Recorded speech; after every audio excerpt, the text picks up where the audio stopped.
When finally I met him in person, I asked him, okay, so did you sing in any plays? He said yes. And I said, what did you sing? Cellophane. Cellophane. So that was all his experience.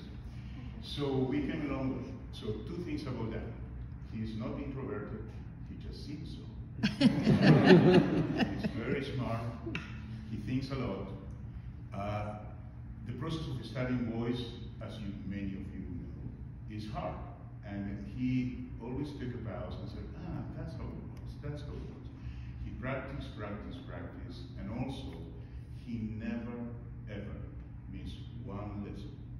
He's the only student that never, ever, I said, God, I need